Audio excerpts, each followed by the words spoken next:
पंजाब के मुख्यमंत्री चरणजीत सिंह चन्नी की तरफ से ऑल पार्टी मीटिंग की एक गुहार दी गई, जिसमें सारी पार्टियां ने शिरकत कर रही है, लेकिन भाजपा की तरफ से ये बाइकआउट की गई है। मेरे साथ हैं सुभाष जी, क्या कारण है जो आज भाजपा की तरफ से ऑल पार्टी मीटिंग का बाइकआउट किया जा रहा है? देखो, भारतीय जनता पार्टी का शुरू से ये स्टैंड रहा है कि जो राष्ट्रीय सुरक्षा के साथ जुड़े मुद्दे हैं उनको अपनी राजनीतिक हितों के लिए इस्तेमाल नहीं करना चाहिए। बीएसएफ की ज्यूरिसडिक्शन बढ़ाने का मसला है, ये कोई पंजाब का मसला नहीं है। ये तो हिंदुस्तान के जितने बॉर्डर स्टेट्स थे उन सब में सरकार ने सुरक्षा को देखते हुए रिव्यू किया और ज्यूरिसडिक्शन बढ़ाई है। ये देश की सुरक्षा के साथ जुड़ा मुद्दा है, पंजाब की सुरक्षा के साथ जुड़ा मुद्दा है। इस मुद्दे को अपनी पैटी पॉलिटिक्स के लिए इस्तेमाल करना ये बिल्कुल गलत है। ये बिल्कुल संविधान के भी खिलाफ है, क्योंकि संविधान ने ये अधिकार केंद्र सरकार को दिया है, और ये पंजाब की और देश की सुरक्षा के विषयों के भी खिलाफ है। इसीलिए हमने इस मीटिंग का बाइकआउट किया है।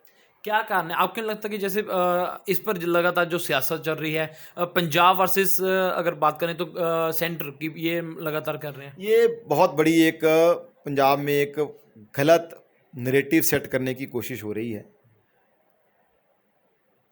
देश जो है वो एक है, कश्मीर से लेकर कन्याकुमारी तक। उसकी सुरक्षा के साथ जुड़े मुद्दों का काम संविधान ने देश की सरकार को दिया है, केंद्र सरकार को दिया है। सरकारें बदलती रहती हैं, कांग्रेस की सरकार भी रही है, अब हमारी सरकार है, कल को हो सकता है फिर कोई और सरकार आए। लेकिन हम इस जुड़े मुद्दे को इस तरह से राज्य को देश के खिलाफ खड़ा करने की अगर कोशिश करेंगे, देश को तोड़ने वाली बात है। इससे सभी राजनीतिक दलों को बचना चाहिए। देश की सुरक्षा के साथ समझौता नहीं होना चाहिए। मुझे बताइए, बॉर्डर सिक्योरिटी फोर्स कौन है? हमारे बच्चे हैं जो सीमा पर खड़े हैं अपनी छाती तान कर देश के दुश्मनों का मुकाबला करने के लिए। हम रात को आराम से सोते हैं क्योंकि वो जागते हैं सीमा पर। अगर उनके कुछ अधिकार बढ़े हैं, उनका कुछ क्षेत्र बढ़ा है, तो हमें सुरक्षित महसूस करना चाहिए कि हमें डरना चाहिए। कौन डरता है बीएसएफ से? बीएसएफ से डरते हैं स्मगलर, जिन्होंने स्मगलिंग करनी है। बीएसएफ से डरते हैं जिन्होंने हथियार लेके आने हैं। बीएसएफ से डरती है पाकिस्तान की आईएसआई एजेंटी। हमारा पंजाब का मुख्यमंत्री हमारे पंजाब के विरोधी दलों के नेता क्यों डरते हैं बीएसएफ से? क्या ये नहीं चाहते कि पंजाब में ड्रग्स आने रुकें, पंजाब में हथियार आने रुकें?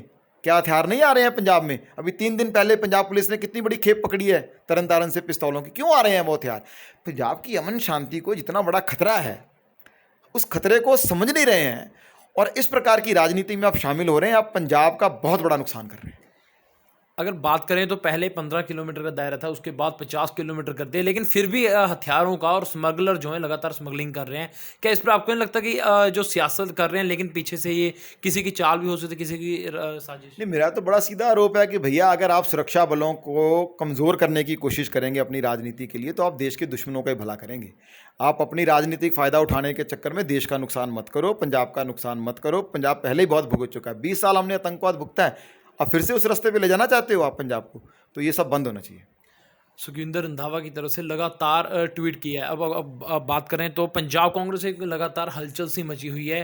नवजोत सिंह सिद्धू वर्सेस कैप्टन अमरिंदर सिंह, फिर कैप्टन अमरिंदर सिंह वर्सेस सुखविंदर सिंह रंधावा।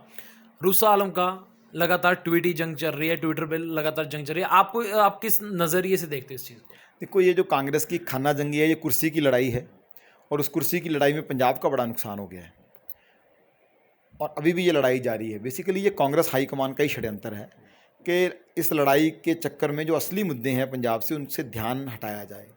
पंजाब के जो असली मुद्दे हैं, बेरोज़गारी, भ्रष्टाचार, माफिया राज, बेअदबी, ये जो सारे मुद्दे थे, इन सारे मुद्दों पर पंजाब में चर्चा ना हो, इसलिए ऐसा कोई ना कोई शोषा चलाते रहो कि लोगों का ध्यान भटकाओ। ये सियासत अब ज़्यादा देर चलेगी नहीं। अल्टीमेटली पंजाब के लोग समझ गए हैं, वो इनसे सवाल पूछेंगे। Subhash ji, all party meeting की जा रही है, बीएसएफ का जो दायरा बढ़ाया गया है, लेकिन जो असल में मुद्दे हैं उस पर कोई ऑल पार्टी मीटिंग नहीं की जा रही पंजाब के मुख्यमंत्री चरणजीत सिंह चन्नी की तरफ से। क्या आपको लगता नहीं है कि जो सिंपल सा इशू उस पर ये ऑल पार्टी मीटिंग कर रही है, लेकिन दूसरे बड़े मुद्दों पर ये प्लान है कि भैया, जो राष्ट्रीय सुरक्षा का जुड़ा मुद्दा है, जिससे आपका कुछ लेना देना ही नहीं है, आप उस पर तो मीटिंग कर रहे हो। क्यों? ऑल पार्टी मीटिंग कैसे बुलाएंगे? ड्रग्स के मुद्दे पर क्या जवाब देंगे उस ऑल पार्टी मीटिंग में? रेत माफिया बढ़ रहा है, इनकी पार्टी के नेता कह रहे हैं बढ़ रहा है, मैं थोड़ा कह रहा हूँ। मनीष तिवारी कह रहे हैं, नवजोत सिद्धू कह रहे हैं ड्रग माफिया बढ़ रहा है, रेत माफिया बढ़ रहा है, बेअदबियों का इंसाफ नहीं मिल रहा, भ्रष्ट अफसर लगे हुए हैं, भ्रष्ट मंत्री हैं सरकार में। ये सारी बातें कांग्रेस पार्टी के अध्यक्ष कह रहे हैं, मैं नहीं कह रहा हूँ।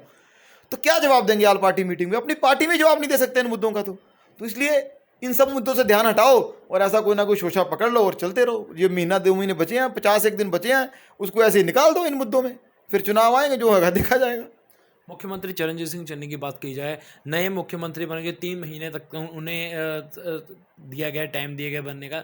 लेकिन आपको किस तरह से लगता है, क्या 2022 के जैसे चुनाव आ रहे हैं, क्या कांग्रेस फिर से एक बार सत्ता हासिल कर पाएगी, या फिर जो पंजाब कांग्रेस में इसी क्लेश को लेकर लगातार ये खत्म होगा? भाई साहब, पहले तो यही पता नहीं है कि कांग्रेस पार्टी के टुकड़े कितने होंगे। मैं बता रहा हूँ आपको, एक तो टुकड़ा हो ही गया, कैप्टन अमरिंदर सिंह नई पार्टी बना रहे हैं, एक बड़ी डिवीजन होगी।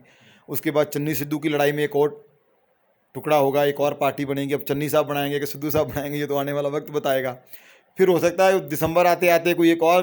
तो कांग्रेस पार्टी के कितने टुकड़े होंगे ना, एक दल के टुकड़े 1000 हुए, कोई यहाँ गिरा कोई वहाँ गिरा, तो चुनाव लड़ेंगे कैसे? कांग्रेस सरकार में आना तो बड़ी दूर की बात है। इसलिए कांग्रेस जो है वो उसका फ्री फॉल चल रहा है। उसका जो देश भर में हालत हुई है वही पंजाब में होने वाली है। और मैं आपको बता रहा हूँ, एक भी सीट कांग्रेस को नहीं आएगी, खाता भी नहीं खुलेगा कांग्रेस का। पंजाब बीजेपी का 2022 के चुनाव पर क्या लगता है, क्या ये सत्ता हासिल कर पाएगी, या फिर पंजाब बीजेपी की अगर बात की जाए तो पहले, अगर कुछ समय पहले बात करें तो किसानों की तरफ से लगातार विरोध किया जा रहा था बीजेपी का, लेकिन आपको क्या लगता है, क्या 2022 में पंजाब बीजेपी बन पाएगी?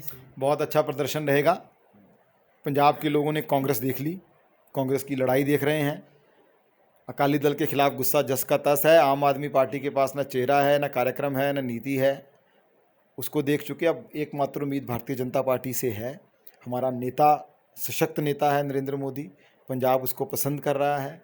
हमारी जो नीतियां हैं केंद्र सरकार की, हमारी जो नीतियां हैं, जिस प्रकार हमने अन्य राज्यों में उन राज्यों को खुशहाल बनाया है, ये सब देख के पंजाबियों के मन में एक बात चल पड़ी है कि इस बार भारतीय जनता पार्टी को मौका देना है। जहाँ तक आपने किसान संगठनों के विरोध की बात करी है, बहुत जल्दी इस मसले का हल होगा। जो लोग थोड़े नाराज़ हैं उनकी नाराज़गी दूर करेंगे, उनको भी खुश करेंगे और बहुमत के साथ सरकार में लाएंगे। आम आदमी पार्टी के सुप्रीमो और दिल्ली के मुख्यमंत्री अरविंद केजरीवाल अब फिर से कह रहे हैं कि हम 2022 के चुनाव लड़ेंगे, लेकिन आपको किस तरह लगता है, जब 2017 के चुनाव थे तब भी मुख्यमंत्री के इन्हें चेहरा नहीं मिला था, क्या लगता है कि आम आदमी पार्टी अब चेहरा ऐलान कर पाएगी? झूठों का सरदार है अरविंद केजरीवाल। मतलब पता नहीं कितने हज़ार झूठे मरे होंगे तो ये पैदा हुआ होगा। पंजाब की जनता उस पर विश्वास नहीं करती। ये मुख्य विपक्षी दल थे पंजाब में। पंजाब 20 एमएलए इनके जीते थे। इनकी क्या परफॉर्मेंस है 4.5 साल? कांग्रेस की बी टीम बने रहे, सरकार की बी टीम बने रहे ये। और 20 एमएलएओं में से आधे तो छोड़ गए आम आदमी पार्टी को, कोई घर बैठ गया है, कोई दूसरी पार्टी में चला गया है। तो जो इनकी लड़ाई भी कांग्रेस से कम नहीं है, मैं बता रहा हूँ। ये मुख्यमंत्री का चेहरा अगर बनाएंगे भगवंत मान को, तो बनाने से रहे। अब उसको नहीं बनाएंगे तो वो नई पार्टी बनाएगा। तो आम आदमी पार्टी की भी कितनी आम आदमी पार्टियाँ बनेंगी ये अब आप देखते जाओ।